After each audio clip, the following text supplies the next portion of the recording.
All right, we are going for number two this weekend, a second video. This is kind of a, I don't know, thank you to those of you that are watching, getting something out of these videos. You put requests in my comment section, and those don't go unnoticed, okay?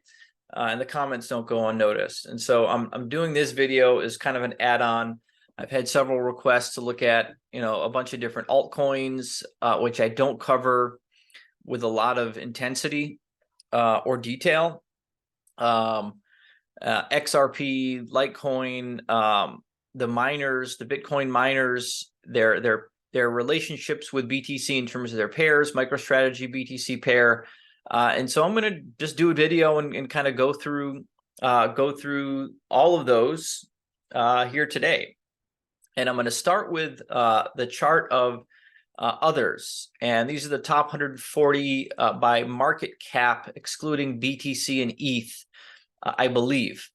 Again, I'm no expert, and this isn't financial advice. This is just, for educational purposes. Do your own research. Excellent. And so I made the video I made last night, kind of went over ETH and how I wasn't crazy about its current setup. But looking at others is telling us a different story. This is a weekly chart of others, and I've attempted to kind of show you the relationship that I'm seeing in the charts currently. And right now I'm seeing, again, a lot of confluence. You guys have hear me say that, I believe the cycle started in 2019 for Bitcoin and has yet to conclude. And so along that theory, looking at a chart like others shows me at least a lot of confluence to that theory with the top crypto market cap altcoins. And why I believe that, the moment of expansion is not only here for Bitcoin, but, this chart's pointing to it's here for the altcoins as well. And by default, if Bitcoin goes through an expansion, you would expect the altcoins, the better performing ones, to do the same. And if not better, some of them. Which ones, I have no idea. I mean, I'm not an altcoin expert by any means. So what do I see in this market structure? If we're going back to the previous top in 2018, what type of structure did it make? Right, it made a nice 1-2 double bottom structure, kind of this W, prior to an expansive move into this, what I'm claiming is a wave 3 impulse on Bitcoin. And so, in this, and I'll zoom in a little bit on this structure. And I've got the 30-week moving average up. You know how I like that 30-week.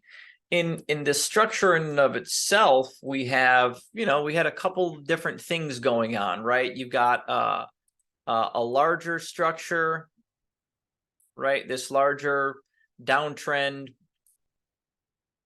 And then you've got another structure that then emerges at a critical junction, right? We've got a series of lower high,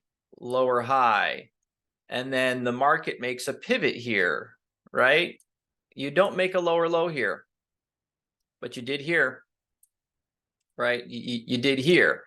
And prior to this lower low, the market tried to make a higher high, ran into this prevailing trend, right? The prevailing downtrend, and rejected, go on to make lower lows. But what was the key? What was the key here in this lower low? And this was the COVID low. It did not breach this region. Okay, it did not breach this region. This was an important structural region, so much so that marked the beginning, in my opinion, of this run. And so much like I've marked off with Bitcoin, you know, the wave pattern is very similar as I'm seeing it here, right? You got a one, oopsie daisy. All right, let me get back here. You've got to move a back test of this structure without a breach, and then it goes. This area was of critical importance, right? As this 30-week began coiling up, right? Starting to coil up at a critical juncture where you've got a few points of resistance, some confluence. The market made a decision there, and it went through expansion. Now let's kind of bring ourselves to where we are today. And where we are today, I'm seeing a very similar structure, and this is more bullish than even ETH looks, which is a good sign, folks. That's a good sign for, you know, if you're invested in altcoins and projects that you believe have some fundamental use case and upside, then this is a good chart for you, right? This even looks better than the Bitcoin chart. Why? Because the Bitcoin chart, we are below the 30-week. Where are we here, right? We're above the 30-week. And I keep hearing, we are, we got more pain to come, more pain to come. Well, this chart wouldn't look like this if there was a lot of more pain to come. The alts are the things that tend to get sold down first and look worse structurally. This structure to me does not look worse. I see a flattening out, right? I see a flattening out 30-week. I see a basing structure, and just a basing structure, right? That goes back to May of 2022. Now where Bitcoin's structure looks better than this structure is that Bitcoin is currently resting up in this region, right? It's above its basing structure. So structurally Bitcoin looks better. However, you would expect this chart of dominant alts to look a lot worse if there truly was a lot more downside ahead. And so I'm looking back at this setup with visions of what we saw back in 2018 to 2020, right? You got that double bottom, right? Bottom number one, breach, reclaim quickly. That's a hallmark of a spring. You get a test here. That's the W, and now we're just consolidating prior to potential breakout. That's really bullish, right? That's really bullish. And mind you, guys, let's see. Let's go back to September 11th. We're flat. We're flat over a period of time when the NASDAQ was down 3-4%, something like that. And you're going to tell me altcoins are going to be flat when the risk on indice in the world is down? I would bet against that going into it, right? But that's not what happened. It's not what happened. So right now I'm visualizing this structure with a bullish lens. We're in the cloud. And again, just consolidating. And look at how these, let me zoom in more. And look at what we're getting, right? Like, especially on the weekly, as you're getting closer to this, the closer you are to the end of an accumulation and a decision in the market, the closer the wicks get and the less dramatic the drops get. What's the opposite? How do I know that? Well, I know that because let's look at the opposite side of the coin, right? Going into the beginning of a downtrend with much more downside ahead, you get dramatic drops, right? Dramatic drops when you hit resistance, dramatic drops, dramatic drops. Those are dramatic drops. But what are we getting now, right? Trend line here, it bought up. doesn't quite hit the trend line. Trend line, you know, it you just get smaller and smaller and smaller. It's like coiling is the best way to conceptualize what's going on here. So I hope you got something out of that. I certainly, I'm not invested in any others. Like, this isn't like me trying to, you know, pump my bags. But this is this to me looks like it's imminent breakout. All right, next, let's do XRP. Okay, here's XRP. Here's a weekly chart of XRP. I mean, the technical analysis that I'm doing here is just very rudimentary, folks, very rudimentary. And maybe that's best because I don't own any XRP. I don't know what it does. I know that they had a very favorable court ruling in the summer that paves the way for potentially a lot of adoption across the world in terms of its use in financial transactions, but I'm no expert. Here's what this chart's showing me. This is a chart since 2014, and all I'm seeing is, again, massive accumulation structures, and then XRP literally makes its move, or has made its move.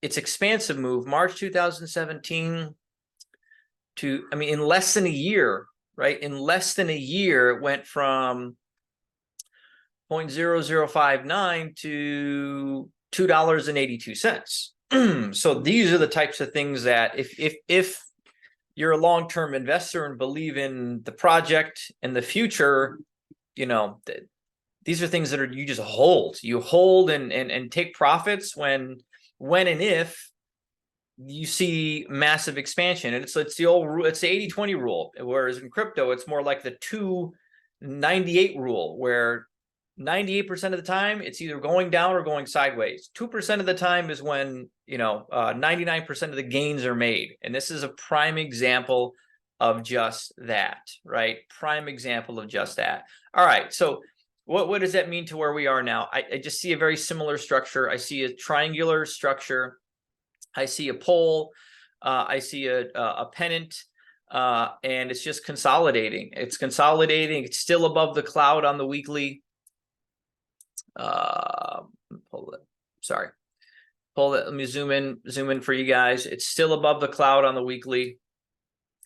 And, you know, if math is any rule, if history is any guide, you know, just from a technical standpoint, the last time it broke out of its consolidating pattern here, it well exceeded the 423 extension off the low.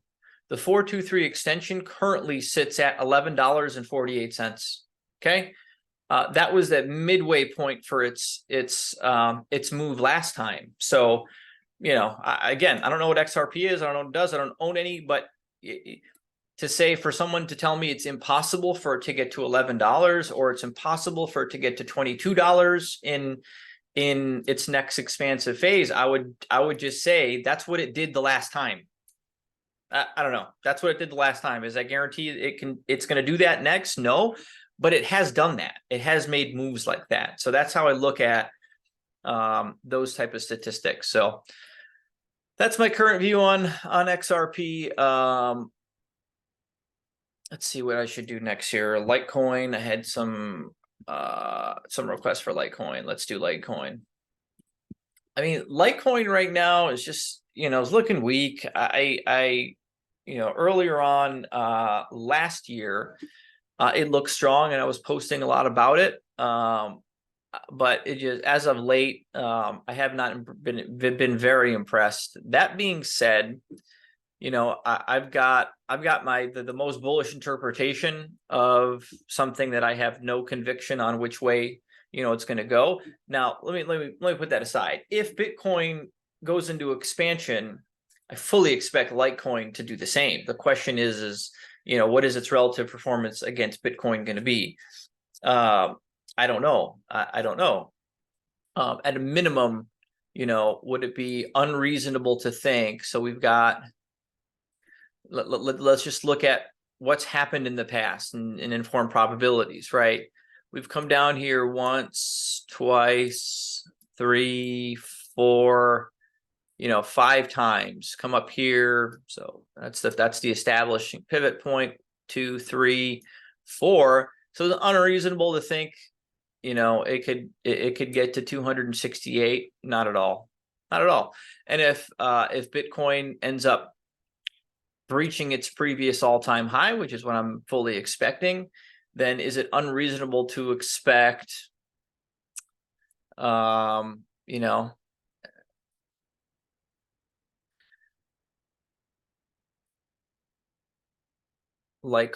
to get up over $1,000? I don't know, but the charts tell me that type of move has happened in the past, right? That type of move has happened in the past. So anyone that tells me that, it can't happen, I discount those types of things, right? And this sounds crazy, right? $6,000 Litecoin up here. I mean, I don't see that happening. 4,000, I don't see that happening. 2,500, I wouldn't be shocked to see that. 2,000, 1,000, 800 to somewhere in that range, given BTC does what I think it's going to do and get anywhere from 160 to 260,000 at its cycle top. Then those numbers I'd have to be, looking out for, a break of this structure. And if it breaks out, you'd expect it to break out to the upside. So that's Litecoin. And again, what am I doing next? I think I've got Solana up here. Let's see. Nope, that's others. Let me pull up Solana. This one I had. Yeah, Solana's weekly looks really good. Again, I don't own any Solana. I don't even know what Solana does. Loosely, right? It's half joking, but I've got the 30-week up. We can see just this week a perfect test of that, right? A perfect test of that, and trying to stay in this cloud. I mean, I don't know if it does. You'd expect to see a very powerful move here, right? It really needs to move. Let me put this up in line chart so you can see more of what how I'm viewing the structure. I posted this on Twitter back when the whole FTX, has to liquidate their Solana position rumor was going on. That was right here, September 24th. I posted on my Twitter this chart, and that this actually looked like a interesting place for Solana. Why does it look interesting? Because this is its entire history, this chart. And you've got some very well-defined levels, right? You've got 1, 2, 3, 4 defined price channels, and a very defined downtrend that it broke out of, and you're getting a retest of that downtrend. And now we just broke out of another, mini downtrend. And so, I mean, again, I'd love to be bearish on some things because you guys hear me just I'm sure talk very bullishly, but that's what the charts are telling me, and this chart's telling me the same thing, right? Not to say that this that it's going to break out right away, but this structure, as I'm viewing it right now, the inability to break this important trend line, right? This is an important trend line. It couldn't break it. You did here January 2023. But that was a deviation. Why was it a deviation? Because I've got 3 points of confirmation to tell me it was a deviation. What are those? Here's the base, right? Let's go for number 2. Okay, here's a retest. And then you have another attempt, and it doesn't even get there, okay? Not to say that it can't get there or it won't breach it later. But for now, this is a strong chart. This is a strong chart, a strong technical setup in my mind. So again, I'm just kind of telling it like I see it, folks, telling it like I see it. Now let's go to the MARA, RIOT, and MicroStrategy against BTC charts. I've had, I think I had one request for this. So hopefully you're listening, whoever it was that requested that. these are really interesting. Now, I don't necessarily use these to inform, my positioning. However, I do use it to validate my positioning. Let's put it that way. Okay. So again, this is MARA measured in Bitcoin. Okay, MARA measured in Bitcoin, and we can see that since 2015, MARA has been in a pronounced downtrend against Bitcoin, right? Pronounced downtrend against Bitcoin. That's why when I talk about my miner allocation, it's a very small percentage compared to the Bitcoin I own, because at long term, I think Bitcoin beats 99% of the things I'm talking about here, right? And maybe it's not 99%, maybe it's 90%, but I have the most conviction in it. Whereas history has shown me that the miners outperform selectively. What do I mean by that? Selectively. So let's just go back to 2015. When have the miners outperformed? In moments in time, they've outperformed. In moments in time, they've outperformed. In moments of time, they've outperformed. Okay. So again, if we're looking at as a percentage of from 2015, as a percentage of time, what's their outperformance? I don't know, 5% of the time, 10%, 10% of the time. I'm not going to do that quick math, but it's so you have to be very selective, in my opinion, on where the exposure to the miners, where you get it and where you potentially exit it. If you're looking at, looking at it as a swing position. That being said, let's look at what the miners have been doing. Let's look at the MARA pair here. Very pronounced downtrend. Kind of goes into this capitulation here, right? Most of this recent range, most of the recent price action has been from 2017 in this range, folks. Okay, that's where most of it's been. This was kind of a capitulation. You guys know how much I love Wyckoff, right? Right, kind of like a spring capitulation. Bottom drops out, but then you get a V-sharp kind of V-shaped recovery. That's kind of the hallmark of a spring type of event. Now that brings us back to where we are today. Well, let's just back up for a second. That brings us back to, let's just take a look at the previous impulse, because that's the type of behavior I am concerned with. The previous Bitcoin impulse, the run from the COVID lows to the 2021 highs, what I'm claiming is the wave 3 peak. Okay, what did we have? We had a couple major moves, right? First major move out of that COVID low, and then we had a corrective A, B, C. Okay, and then we had another impulse, A, B, C, and then this kind of a fifth wave. You might call that a type of diagonal to form a fifth. Pardon my drawings, but you get what I'm trying to do here. I'm trying to just identify where are we now. If this is an impulse that we've initiated now, what types of clues from the previous impulse could inform this area being a good area for Bitcoin miners today. Okay, today, yesterday, next week, whatever, last week, last month. Never going to catch the bottom day, right? And so what am I looking at? I'm looking at this. I'm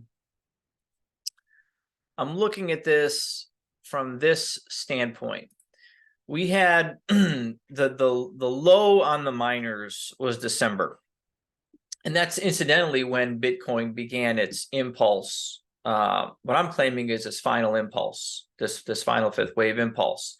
So much like back here off the COVID lows, you had that first initiation.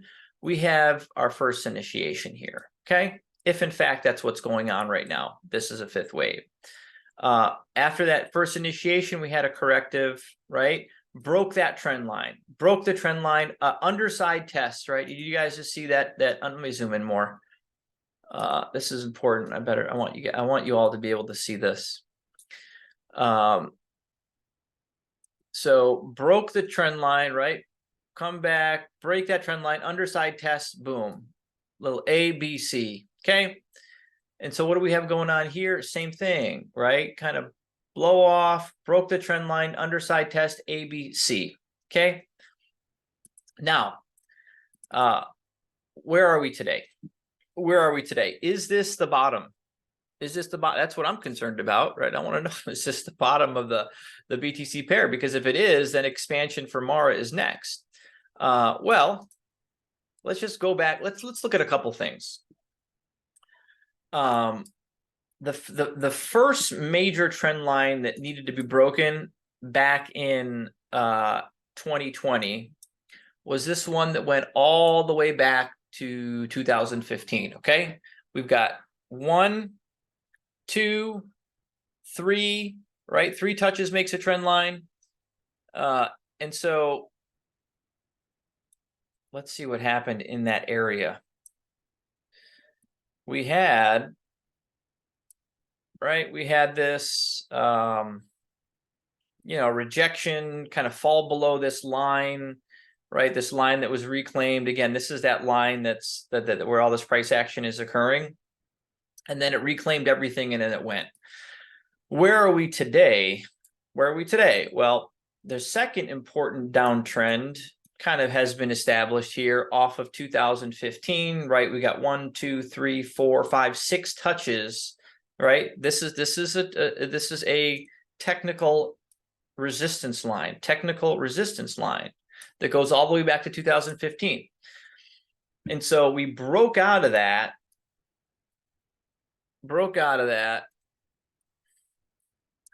and now we're getting a retest right after we broke down to this trend line. We're getting a retest, and we're still inside this channel. Okay, still inside this channel. What does that mean? I don't know what that means. I don't know what that means. What I know, what it means to me is the risk reward for more downside is lower here. The probability of more downside being ahead versus more upside being ahead is lower down here, in my opinion. Same as in this region here, right? Same as in this region here. Could we get one of these and come back and up? Sure. Could I be completely wrong and this thing goes down more? Sure. But the way that I'm reading this chart, that's the way that I'm seeing it. And so yeah, I figured that I'd share that. I thought that was this interesting relationship emerging. Now let's look at Riot. Riot is looking a little better, actually, I think. And the respect that its cloud has still not been violated. Okay, so I've got a pair of trend lines, right? Downtrend resistance that goes back to 2015. Again, same type of concept, right? Same type of concept where if we look at back in 2020, what happened, right? There was a lot of consolidation that went on around that downtrend, and then a violation, a failure, and things, if you're watching these trend lines, it looks ugly at these spots, right? Again, remember my video yesterday when I'm talking about everyone kind of looking at the same thing, algos looking at the same thing. So this looks ugly. If you don't know what's coming, if you don't know that this price action here is coming next, then this doesn't look great. That's a rejection candle. Let me zoom in. This is important. This just goes to show why, we can't get too caught up in the day-to-day stuff. This is a rejection candle, right, on the underside of this trend line, and look at that. Look at that candle close, right? That's just an awful looking candle. And so you know, if you're going based on this candle and this rejection of the trend line, what do you think is going to happen next? If you don't know what's going, it's going back down, right? I mean, that's what this action is designed to do, where in fact it did the complete opposite. Not only did it reverse this awful looking candle trend line violation breach, it that was precedent for a violent move, one of the most violent move in miners that we've ever seen, in the form of this price action after it, right? I mean, just look at that. And this is, I mean, November 2020, Riot was around $4, okay, $4 to $80 in February. That's the move it made. And so again, does it guarantee anything like that's going to happen now? No, but again, we're seeing similar type of price action, right? You've got a very defined downtrend, was broken out of. Now we violated this, right? Violated it, rejection candle, boom, down to the cloud, but it's consolidating. Does it mean it's going to reverse here? No. Could it, you know, come back down here to the range? Sure. But again, for me, the risk reward relationship is much more favorable when you're not in that area, when you're not in this area, after you violated a trend line after a first impulse, right? Because that's the key here. If you guys remember my MARA chart from yesterday, I'm claiming that we're at or near or completed the second wave correction. And so this is a blow off on the first wave. All right, last one. MSTR BTC. MSTR, I can't believe I haven't shared this one with you guys. I track this like every day. I really do. As you can see with all the markings on this chart, it looks very, very confusing, I'm sure. But let's just go back and take a look at when MicroStrategy first started acquiring Bitcoin. And again, this is MicroStrategy denominated in BTC, almost like it was like an alt pair, right? A BTC pair. So MicroStrategy begins purchasing Bitcoin back here in the summer of 2020, and we got this broadening wedge, which are bullish structures. Okay, bullish structures, and that's exactly what it did. It overshot this bullish rising wedge, overshot to the upside, and then down and broke down. Okay. So, what did MicroStrategy do, first of all, in that move? Just to show you when you're in a Bitcoin trending environment, the types of moves that can happen, right? MicroStrategy in 1, 2, 3, 4, 5 weeks went from 0.0123 to 0.027. Okay. What does that mean? That just means if, you know, Bitcoin was at 100,000, you know, MicroStrategy would be at $1,200 at 0.012. If the pair was at 0.027, it would be at $2,700 if Bitcoin was at $100,000. So these changes are significant, right? They're quite significant. And so this whole last year, I've been tracking what's been going on recently as a major kind of a flagging structure going back to June of 2022, right? Flagging structure. What typically happens in a bullish environment with flagging structures, they break to the upside. And that's what we've seen in going into July of this summer. Now we've been consolidating in what looks to be another flagging structure.